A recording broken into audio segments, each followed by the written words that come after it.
Democrats won up and down the ballot Tuesday night, notably the governor's race in Virginia and New Jersey. The victories were a much-needed sigh of relief for a party that hadn't had any high-profile victories at the ballot box during the first year of the Trump presidency, despite his record-low approval ratings. Here are 7 takeaways from what happened Tuesday and what it means. 1. The resistance can win. Voters delivered Democrats their first rebuke of President Trump at the ballot box during his presidency. Before Tuesday night, Democrats had shrunk the margins in multiple special elections but came up short. The results Tuesday will give what were nervous Democrats some much-needed confidence. 2. Trumpism has its limits. Democrats were able to hold the line and made inroads in suburban areas rich with professionals and those with college degrees. Tuesday's results will be a big warning sign for any elected Republican in a Democratic or moderate-leaning state or district. Both governors' races were rife with incendiary ads hitting on cultural issues and crime. Despite Trump's warning that Republican Ed Gillespie didn't hew closely enough to Trumpism, Trump was unpopular at the ballot box. Almost 6 in 10 Virginia voters said they disapproved of the job Trump was doing, 57%, according to exit polls, and twice as many people said they were motivated to go to the polls to reject him than support him. "I do believe that this is a referendum on this administration," Republican Representative Scott Taylor of the swing Virginia Beach area told the New York Times of Tuesday night's elections. He blamed Trump's divisive rhetoric for the sweeping losses statewide. Democrat Ralph Northam won by 9 points, the widest victory for a Democrat in the governor's race in more than 30 years, since Gerald Boulelles won by 11 points in 1985. When the state was very different. Watch for elected Republicans in these kinds of areas to give a second thought to using the kinds of Trumpian tactics Gillespie, and to an extent Republicans in New Jersey, used. Remember, Trump lost Virginia and New Jersey, still being more like Trump in those areas doesn't make a whole lot of sense. 3.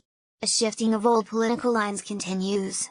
Democrats upped their margins in Northern Virginia and formerly swing suburban counties.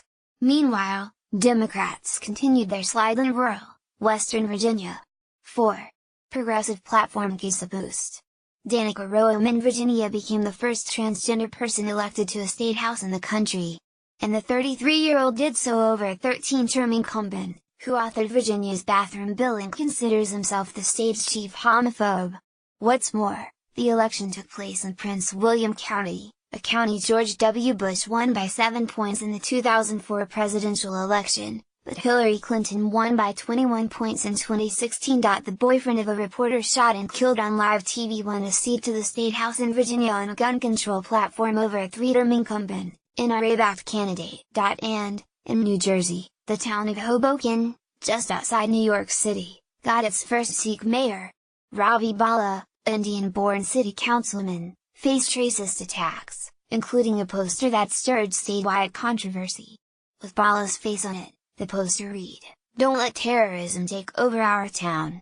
During remarks at a victory party Tuesday night, Bala said, "Thank you for having faith in me, for having faith in our community, faith in our state, and faith in our country. This is what America is all about."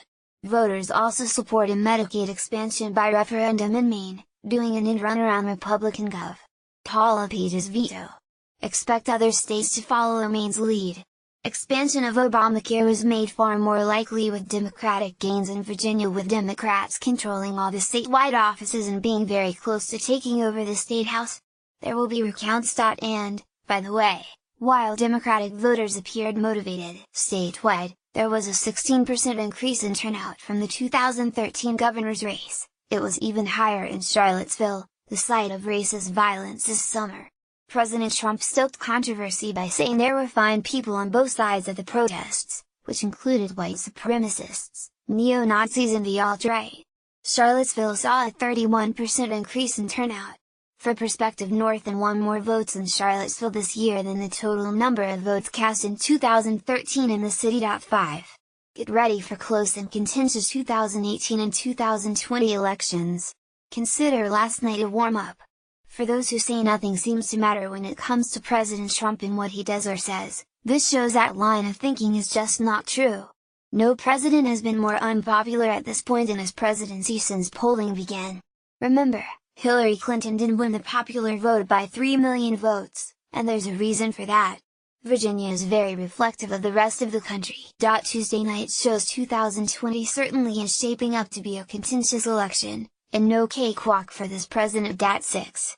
At the same time, Democrats should be careful about overreading the results. You never want to read too much into off-year elections.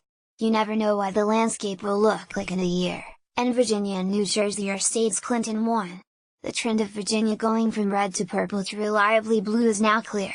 In other words, Democrats are supposed to win there. The win should help Democrats hit the reset button and regroup, but Tuesday night's results by no means mean Democrats are for certain going to take back the House or Senate.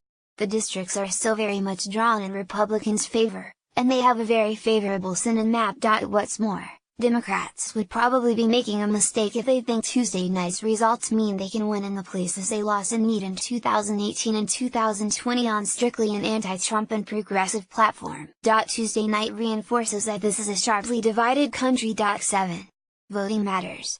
One of the big stories of the night is that Democrats are one seat shy of taking back the state legislature in Virginia. If they were to do that and hold it in 2019, it would give them the ability to redraw congressional districts in 2021. Currently, there are several races that are likely going to recount, including one, where the Republican is up by just 12 votes. Other individual legislative races are separated by 68, 86, 124, 326 and 394 votes. It shows that for all those who are agnostic or apathetic about politics, voting matters, especially at the local level. And voters turn out in much higher numbers in presidential elections. Elections have consequences, and the only way to effect change in a democracy is at the ballot box.